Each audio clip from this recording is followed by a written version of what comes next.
Hello everyone, this is today's the Hindu newspaper analysis session in which we will discuss all the issues and events which have national and international importance for UPSC, civil services and other state pieces examination. Today we will discuss mainly three issues. The first issue is Israel's brutality in Gaza, India's pin drop silence. In this article we will discuss about why India is silent on Israel-Palestine war. The second issue is ensuring a proper social safety net for the gig workers. In this article, we will discuss about who are gig workers, what is gig economy, and why there is a need to ensure social safety net for gig workers. And the third issue is related to safeguarding children. In this article, we will discuss about a recent Supreme Court judge related to child sexual abuse. So let's discuss all the issues. What is issue?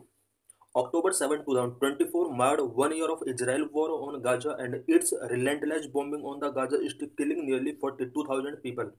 October 7 को Israel का Gaza पर war का 1 year का time हो चुका है और continue अभी भी रिलेंटलेस बॉम्बिंग गाजा स्ट्रिप पर इसराइल कर रहा है जिसमें अबाउट 42,000 के आसपास पीपल किलिंग हो चुके हैं. The prime victims of the heartless war have been civilians, women and children in Gaza, West Bank and New Lebanon. 16,705 Palestinian children have been killed, the largest in any conflict in 1 year.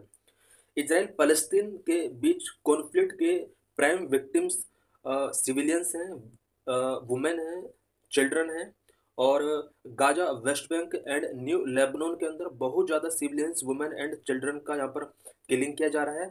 About 16,700 Palestinian children अब तक किल हो चुके हैं. ये अभी तक का 1 year के अंदर किलिंग का सबसे बड़ा रिकॉर्ड है. This is map of Israel Palestine Gaza strip. How war started before 1 year. 1 year पहले ये वॉर किस तरह से स्टार्ट हुआ था. The war was started in a response to Hamas horrific attack on Israel that killed over 1,200 people and where more than 200 people were taken hostage.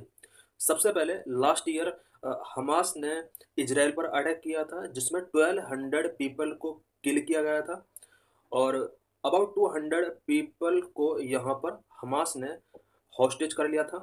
In response Israel has done more horrific attack on Gaza. Hamas के इस attack के against Israel ने Gaza strip पर attack किया और ये जो attack अभी भी चल रहा है ये मोस्ट हॉरिफिक अटैक है जो कंटिन्यू चल रहा है.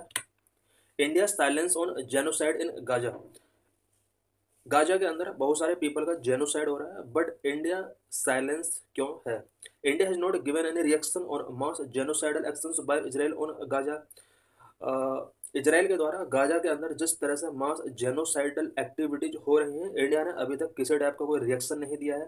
Public silence in India over the brutal retaliation in Gaza, flattering the territory to rubble and displacing the entire population several times is deeply concerning. Because India के अंदर बहुत सारे issues को लेकर जो कि इंडिया पैलेस्टीन वॉर से related है पब्लिक साइलेंस बना हुआ है. Specially brutal retaliation in Gaza, flattening the territory to rubble and displacing the entire population, ये सारे इशूज पैलेस्टीन के अंदर चल रहे हैं और इंडिया का जो पब्लिक है वो साइलेंस है जो कि एक डीपली कंसर्निंग सब्जेक्ट है. This should be unacceptable specially in a country which lead to the largest anti colonial struggle in the world, stood shoulder to shoulder with score of countries in their struggle for independence and once was at the friend of Palestine. India एक ऐसा country रहा है जिसने anti colonial struggle में world level पर एक largest struggle किया है, लार्जेस्ट मूवमेंट शो किया है और इंडिपेंडेंस के लिए अदर कंट्रीज ने भी स्ट्रगल किया. उन कंट्रीज के साथ भी इंडिया शोल्डर टू शोल्डर मिलाकर चलता रहा है. एक टाइम था जब इंडिया पैलेस्टीन का फ्रेंड हुआ करता था. India is one of the first non Arab countries to recognise the Palestine Liberation Organisation but today seems closer to Israel and its biggest benefiter the US.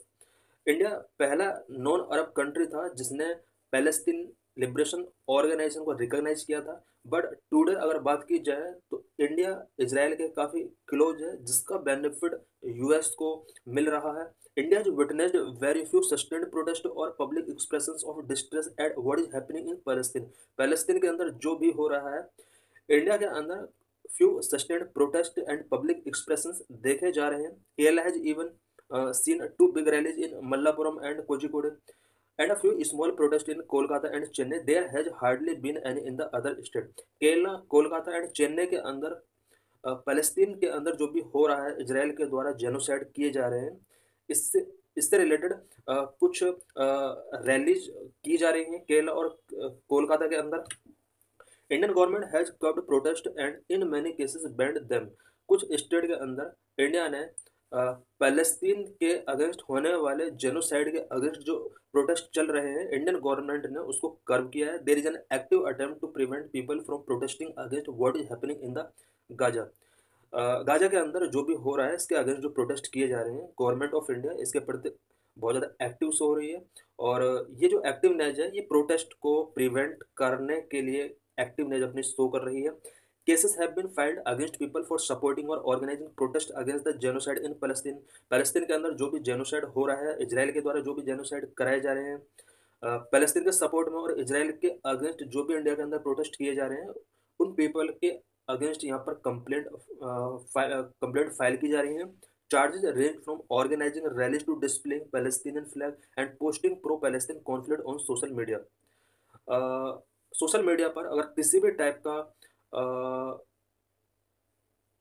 Palestine या Israel से related कोई भी content share किया जाता है और Palestine को display करते हुए कोई भी रैली के अंदर पैलेस्टीनियन फ्लैग अगर शो किया जाता है, तो चार्जेस फ्रेम किए जा सकते हैं.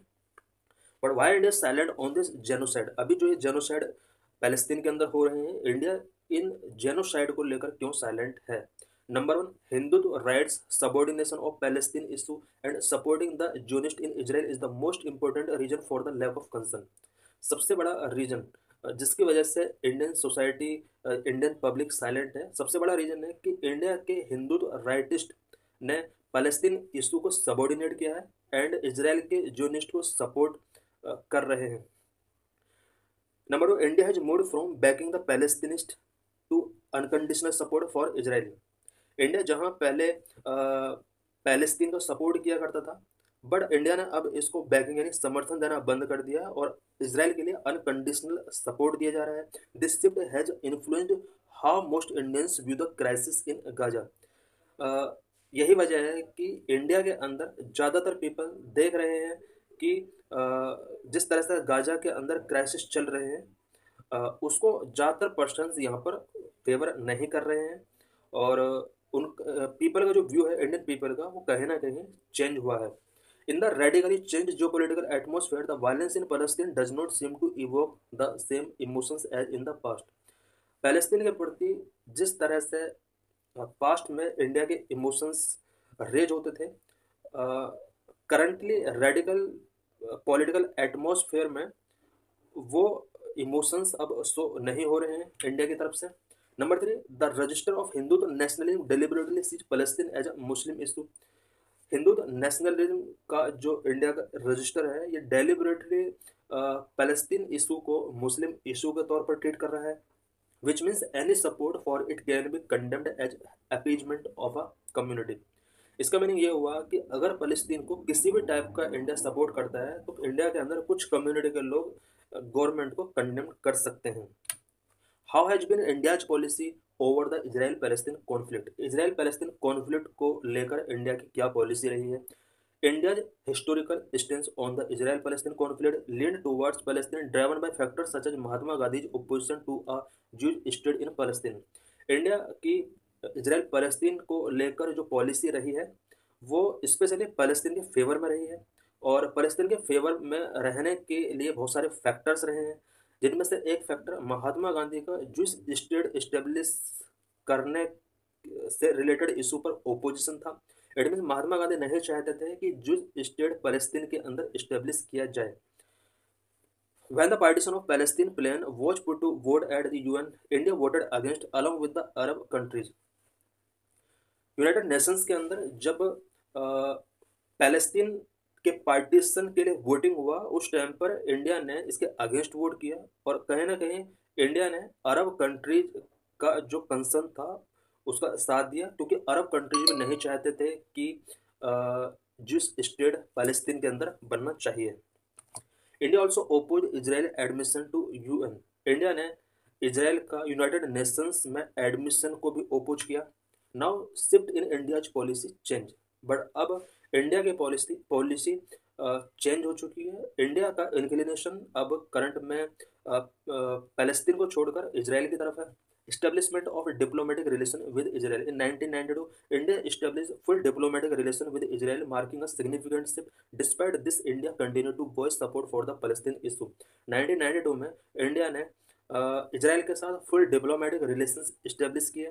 यहाँ से इंडिया और इजराइल के जो रिलेशंस हैं उनमें एक सिग्निफिकेंट शिफ्ट आता है।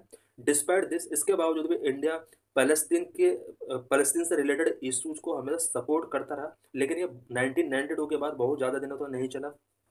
It was only after the end of the Cold War that PM Narasimha Rao took the bold step of establishing diplomatic ties with Israel, irrespective of potential fallout with the Arab countries.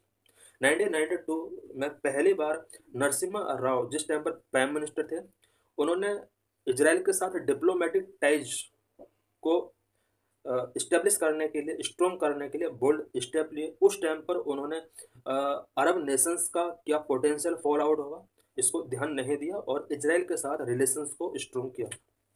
Balancing national interest, India diplomatic decisions are guided by national interest which necessitating a balance between maintaining strong relation with Israel, supporting Palestine and developing ties with Arab world. India के diplomatic decisions जो होते हैं वो national interest के द्वारा guide किए जाते हैं। अब इजराइल फलस्तीन का जो इशू है, इंडिया की पूरी कोशिश रही है कि इंडिया इजराइल के साथ स्ट्रॉन्ग रिलेशंस को भी मेंटेन करके रखे, फलस्तीन का भी सपोर्ट करता रहे एंड अरब वर्ल्ड के साथ भी डेवलपिंग टाइज को मेंटेन करके रखे। बट करंट में इजराइल और इंडिया के जो रिलेशंस हैं वो काफ़ी स्ट्रॉन्ग हुए हैं रादर देन इंडिया और फलस्तीन। India's ties with Israel. Israel provided India with military help during the Kargil War. Cooperation between India and Israel has been deepening ever since, as Israel provided India with military help during the Kargil War against Pakistan in 1999. 99 में India का पाकिस्तान के साथ जिस time पर war हुआ था, Kargil war, इस war के टाइम पर इंडिया को इजराइल ने मिलिट्री हेल्प प्रोवाइड की थी। But massive violence that Israel has inflicted on Palestine is shocking. But current में जिस तरह से पैलेस्तीन के अंदर इजराइल के थ्रू मैसिव वायलेंस हो रहे हैं ये काफ़ी शॉकिंग है। If we are not outraged by Israel's lack of humanity, its illegal occupation and annexation and ethnic cleansing in Palestine, even as we watch it being live streamed on TV and on social media, then we are also complicit in it. Israel ने जिस तरह से lack of humanity दिखाया है, illegal occupation and annexation किया है Palestine के अंदर एथनिक क्लींसिंग जिस तरह से इजराइल ने किया है, अगर इन सब की वजह से हमारे अंदर एक आउटरीच पैदा नहीं होता है, इवन अगर हम इन सभी इंसिडेंट को सोशल मीडिया या टीवी पर लाइव स्ट्रीमिंग देख रहे हैं, इसका मीनिंग ये हुआ कि हम भी इस जेनोसाइड में कॉम्प्लिसिट हैं। It seems as moral architecture of liberalism and human rights has ceased to exist. ऐसा लग रहा है कि लिबरलिज्म एंड ह्यूमैनिटी का जो आर्किटेक्चर है वो कहीं ना कहीं अब खत्म हो रहा है। In 2015, PYQ was asked in 2015, which one of the following countries of Southwest Asia does not open out to the Mediterranean Sea? South west Asia का कौन सा कंट्री मेडिटेरियन सी के साथ ओपन नहीं है? Syria, Jordan, Lebanon, Israel. The answer is B, Jordan is not open out to the Mediterranean sea. we can see Jordan on this map. Here we can see that Jordan is not connected with Mediterranean Sea. This is men's related question asking in which was asked in 2019 and 2018. Too little care, too much politics, leave UNESCO fighting for life. Discuss the statement in the light of US withdrawal and its accusation of the cultural body as being anti-Israel bias. ये question 2019 में पूछा गया था। 2018 में एक question पूछा गया था, India's relation with Israel have of late acquired depth and diversity which can not be rolled back, discuss. ये दो क्वेश्चंस पूछे गए थे। In this article we will discuss about who are gig workers, what is a gig economy, and why there is a need to social safety net to gig workers. What is issue?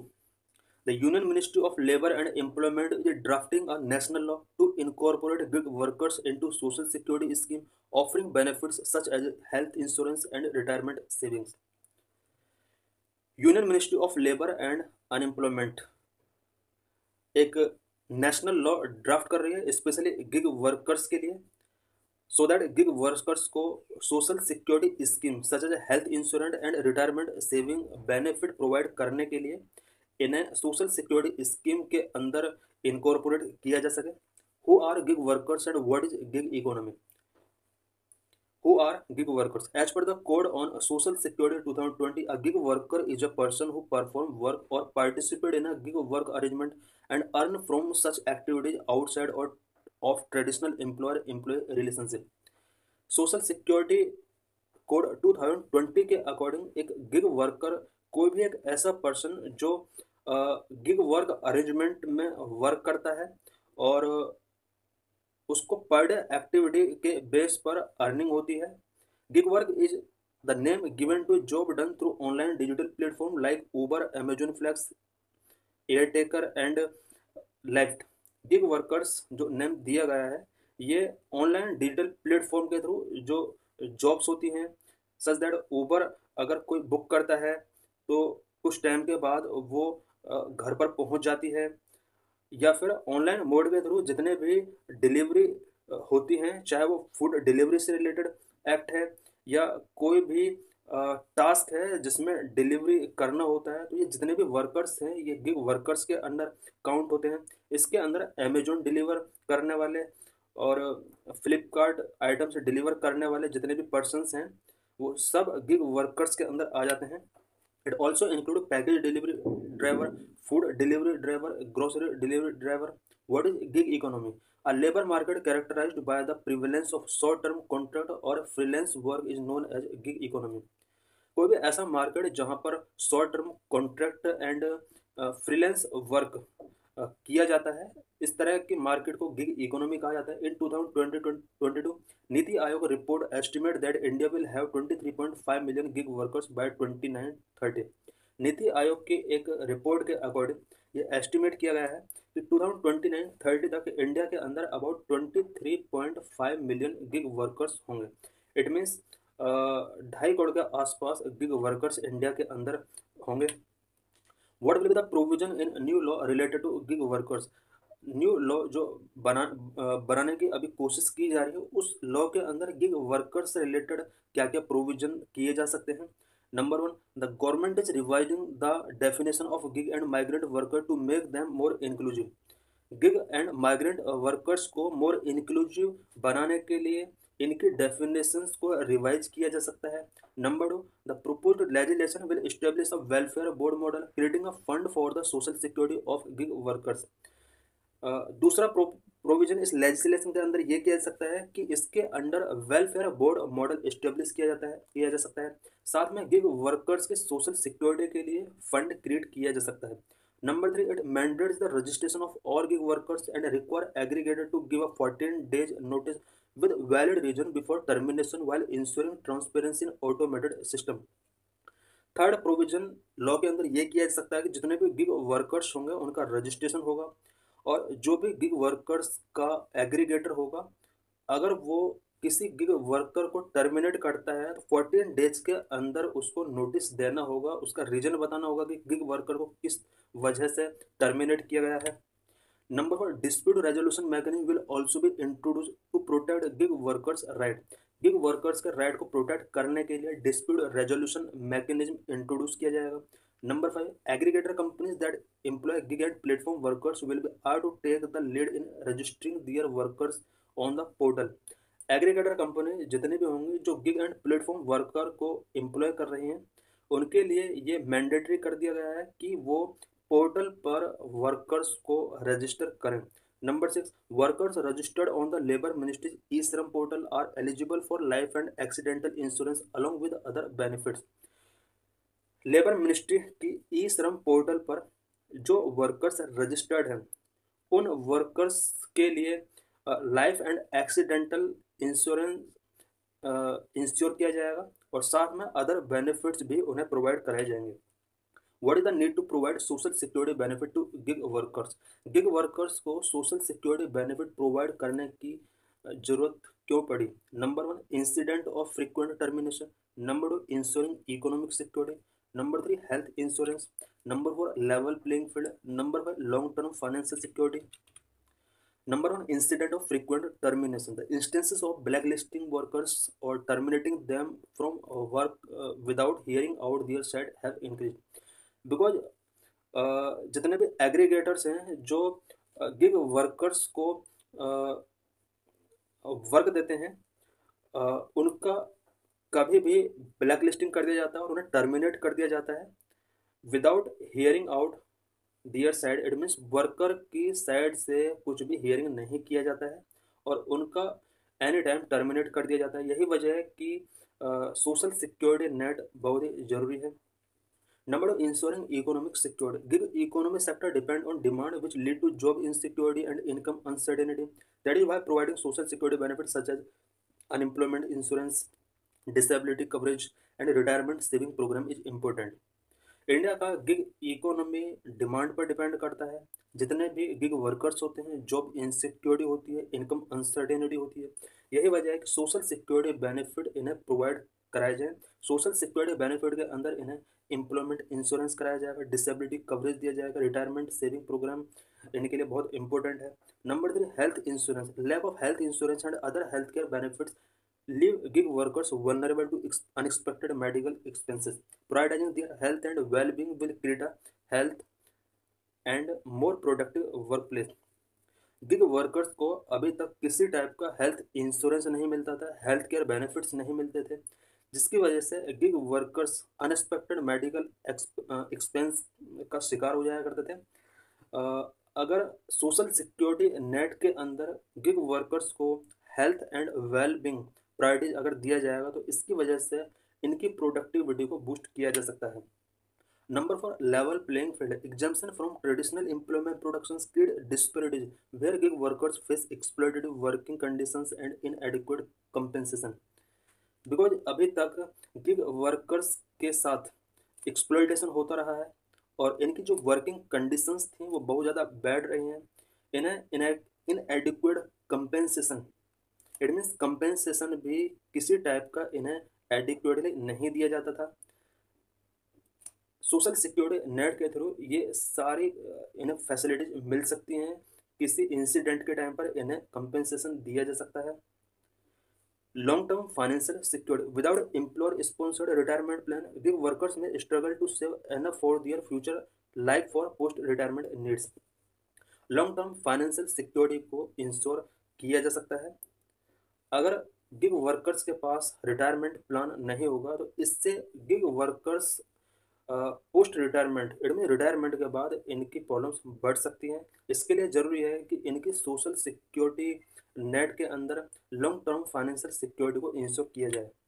Government initiative related to gig workers. Number 1, the code on social security 2020 contain a separate section on gig economy which impose an obligation on gig employers to contribute to a social security fund to be handled by a government lead on board.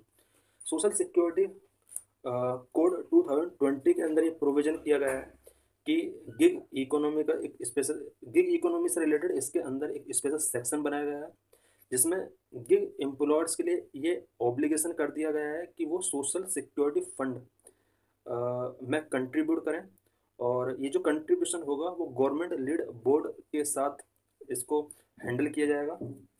Number 2, the code on wage 2019 it provide for universal minimum wage and floor wage across organised and unorganised sector including gig workers. Organise sector and unorganise sector के लिए universal minimum veg का यहाँ पर provision किया गया है। इसके under gig workers को भी इंक्लूड किया गया है। Number 3, the Rajasthan Assembly has enacted a law aimed at extending social security benefit to gig workers. Rajasthan के अंदर राजस्थान असेंबली ने गिग वर्कर्स को सोशल सिक्योरिटी बेनिफिट प्रोवाइड करने के लिए एक लॉ मेकिंग किया है। This is previous year UPSC questions which was aired in 2012. Consider the following: hotels and restaurant, motor transport undertakings, newspaper establishment, private medical institutions. The employees of which of the above can have the social security coverage under employees state insurance in scheme? इसमें जो ये statement दिए हैं इनमें से किस किसको employees state insurance scheme के अंडर सोशल सिक्योरिटी कवरेज मिला हुआ है? आंसर विल बी डी, यानी सभी को सोशल सिक्योरिटी कवरेज मिला हुआ है। This is mains question of 2016। How globalisation has led to the reduction of employment in the formal sector of Indian economy? Indian economy में फॉर्मल सेक्टर में globalisation की वजह से किस तरह से रिडक्शन हुआ है एम्प्लॉयमेंट में? Is increase informalisation detrimental to the development of country? क्या जिस तरह से इनफॉर्मलाइजेशन इंक्रीज हुआ है इंडिया के अंदर, क्या ये इंडिया की डेवलपमेंट के लिए डेट्रीमेंटल हो सकता है? Currently, Supreme Court of India declared watching, downloading, and storage of child pornography as a crime. So let's discuss the issue. Supreme Court ruled that viewing, downloading, storing, uploading, and transmitting of online sexual material involving children are all offences under the Protection of Sexual Offences Against Children (POCSO) Act. Supreme court of India ने child से related online sexual material का viewing, downloading, storing, uploading and transmission को POCSO act के under offence declare किया है। What is the issue which reach to the supreme court? ये क्या issue था जो सुप्रीम कोर्ट के अंदर पहुंचा? N alliance of non government organisations filed an appeal before the top court against Madras high court order questioning criminal charges against a young man who was sought to be prosecuted for viewing and storing video clips related to child sexual act. Madras high court ने एक ऐसे person को जिसने child sexual act से related video clips को store किया था, view किया था, इसके अगेंस्ट एक कंप्लेंट फाइल किया जाता है नॉन गवर्नमेंट ऑर्गेनाइजेशन के द्वारा, और ये कोड मद्रास हाई कोर्ट के अंदर पहुंचता है। मद्रास हाई कोर्ट इसके अगेंस्ट जो चार्जेस फ्रेम किए गए थे उनको नल एंड वॉइड कर देता है। It means Madras high court का कहना है कि इसके अगेंस्ट, इट मीन्स पर्सन के अगेंस्ट जो चार्जेस फ्रेम किए गए हैं वो charges according to ID act 2000 और पोक्सो एक्ट के अकॉर्डिंग नहीं फ्रेम किए जा सकते। The police had arrested him after getting information from the NCRB that the accused had downloaded the material on his mobile phone. Accused person ने अपने mobile phone के अंदर कुछ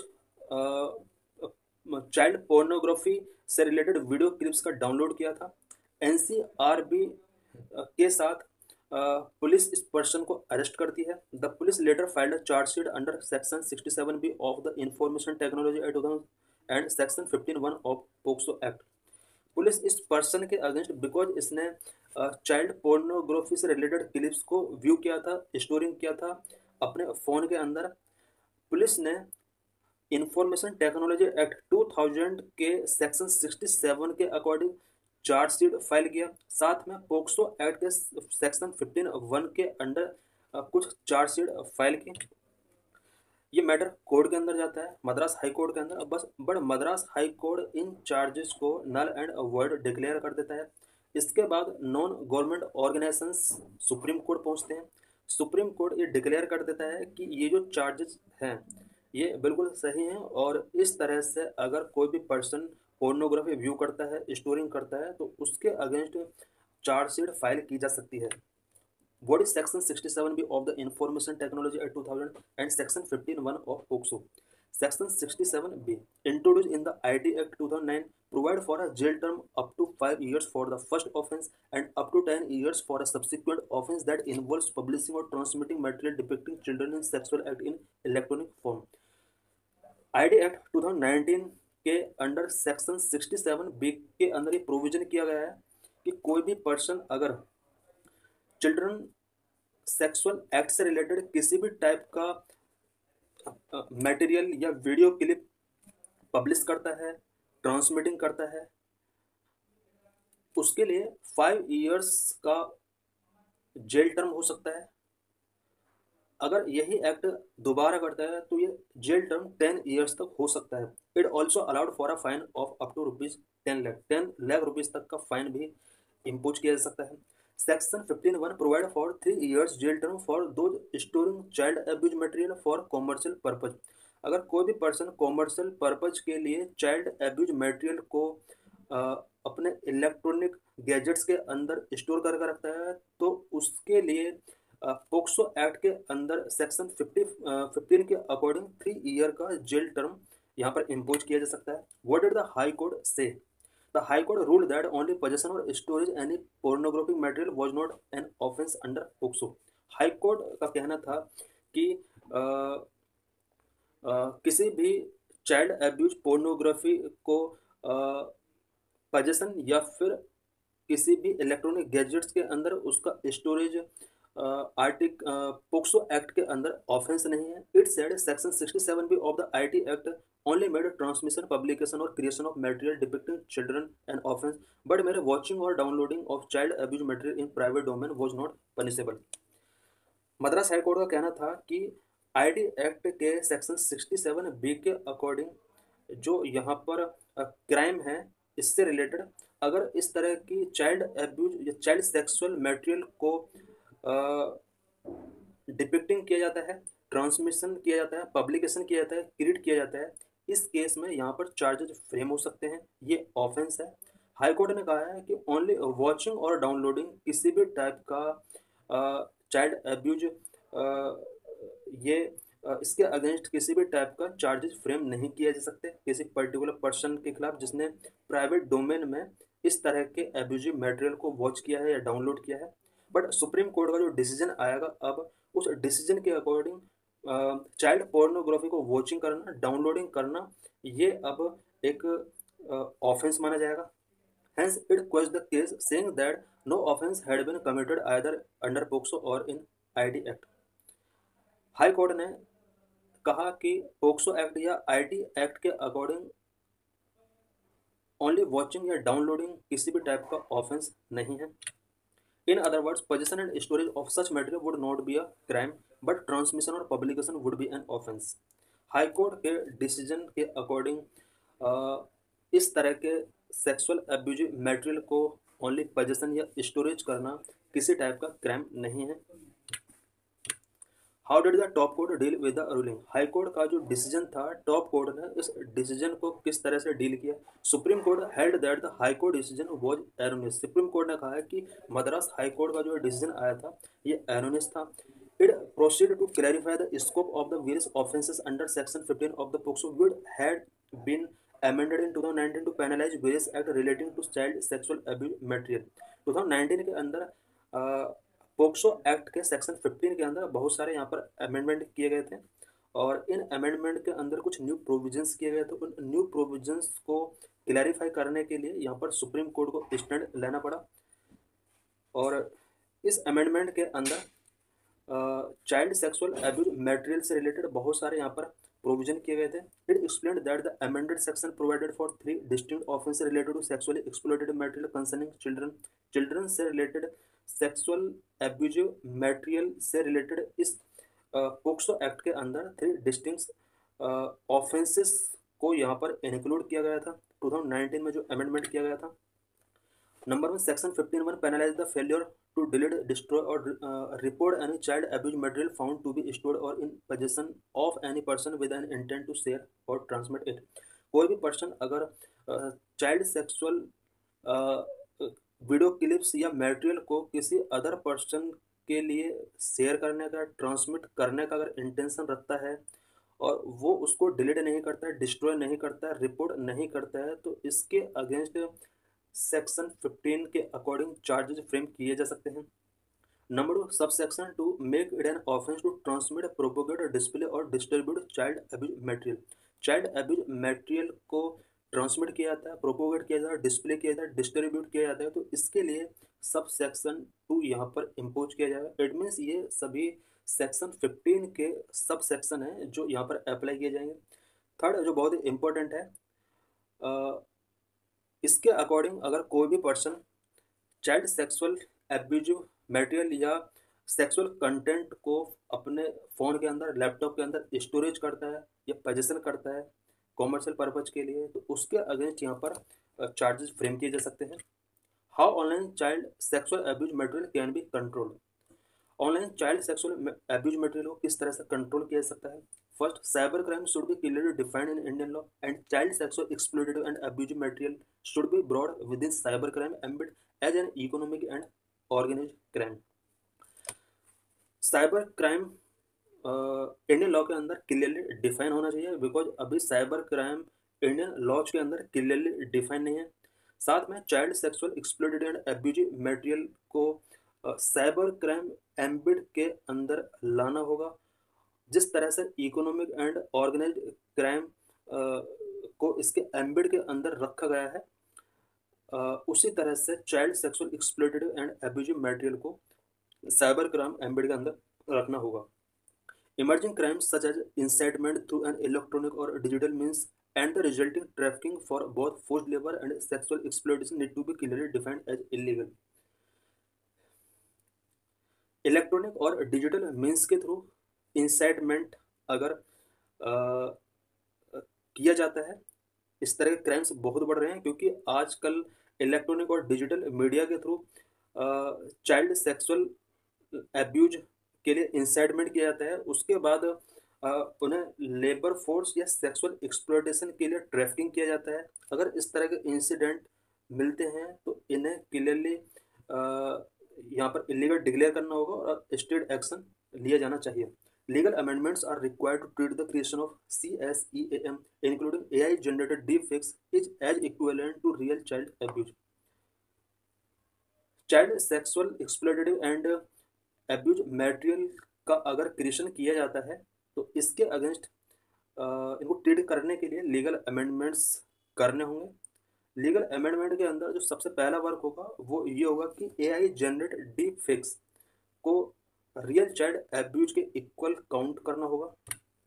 without swift action AI driven exploitation will pose an even greater threat to children.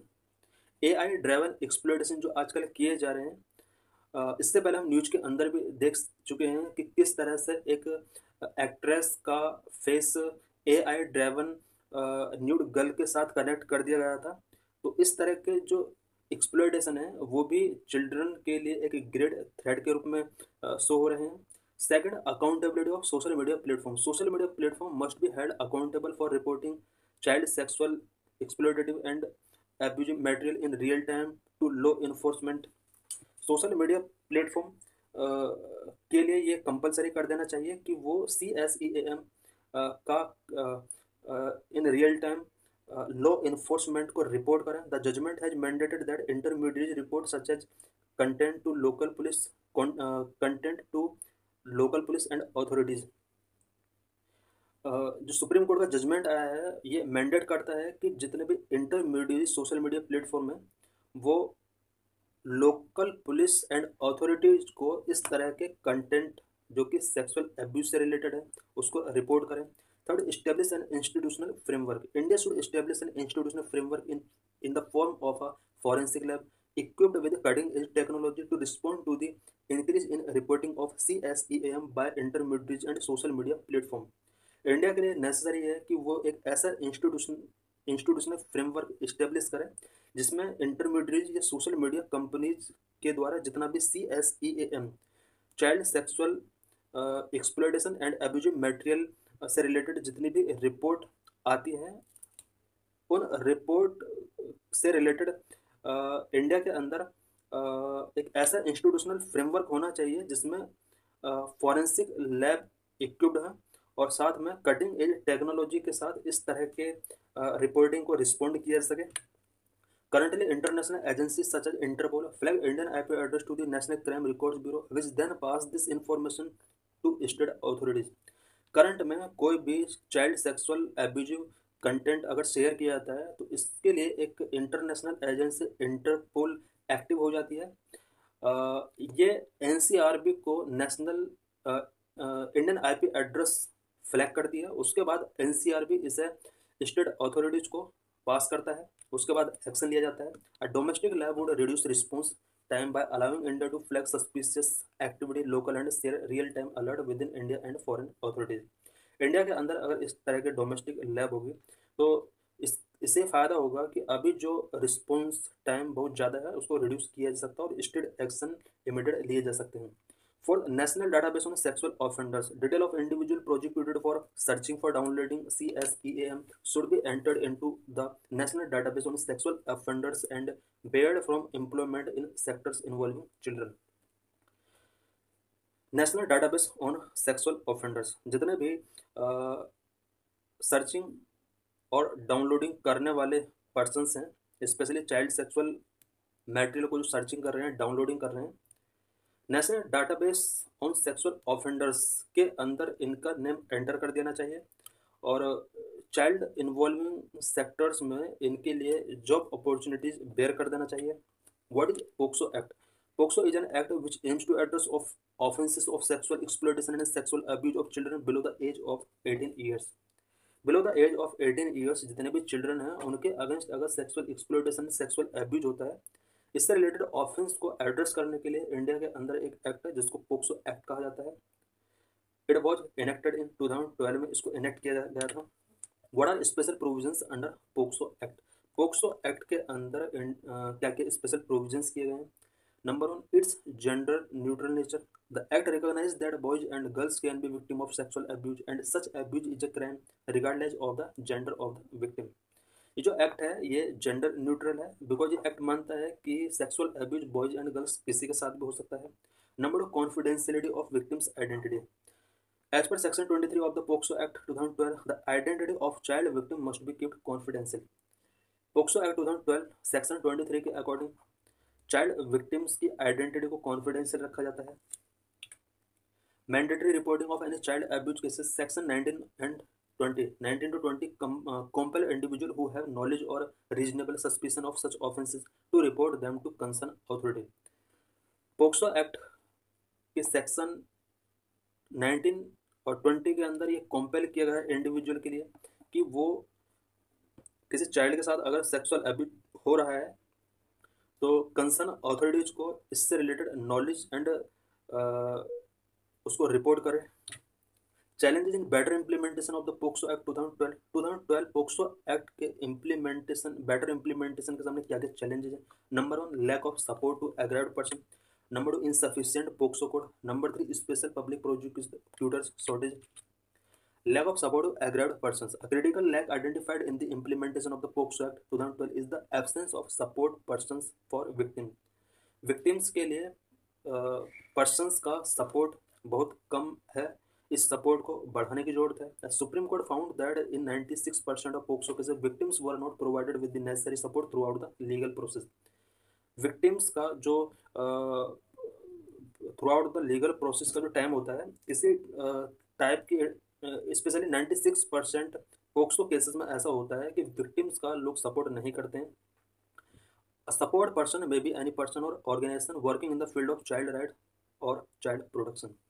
Support person की अगर बात की जाए वो पर्सन भी हो सकता है, ऑर्गेनाइजेशन भी हो सकता है। जिस तरह से हमने इस इशू के अंदर स्टार्टिंग में देखा कि एक नॉन गवर्नमेंटल ऑर्गेनाइजेशन ने एक पर्सन के अगेंस्ट जो कि चाइल्ड अब्यूज पोर्नोग्राफी वॉचिंग कर रहा था, डाउनलोडिंग कर रहा था, उसके अगेंस्ट कंप्लेन फाइल किया जाता और केस मद्रास हाई कोर्ट तक पहुंचा।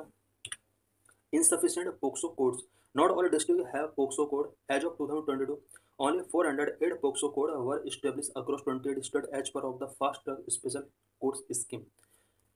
इंडिया के अंदर एवरी डिस्ट्रिक्ट के अंदर पोक्सो कोड नहीं है। 2020 तक 22 तक इंडिया के अंदर 28 स्टेट में 408 पोक्सो कोड थी और ये जो कोड बनाए गए थे fast track special court scheme के अंडर इनको इस्टेब्लिश किया गया था। Number three, special public prosecutors shortage. There is a lack of special public prosecutors specially trained to handle cases of POCSO. POCSO cases को handle करने के लिए sufficient public prosecutors का लैक है। What is the status of crimes against children in India? India में children के against जो crime हो रहे हैं इसका क्या स्टेटस है? According to the US-based National Center for Missing and Exploited Children, India currently accounts for the maximum number of online child sexual abuse imagery in the world, followed by Thailand. US-based National Center for Missing and Exploited Children (NCMEC) के according India पूरे world में online child sexual abuse के लिए top number पर है। इसके बाद Thailand आता है। Delhi top the list for the maximum child porn uploads, followed by Maharashtra, Gujarat, UP and west Bengal. India के अंदर सबसे ज़्यादा चाइल्ड पोर्न अपलोड की जाती है दिल्ली के अंदर। उसके बाद महाराष्ट्र सेकंड नंबर पर आता है, गुजरात थर्ड नंबर पर आता है, UP fourth and west Bengal fifth number पर आता है।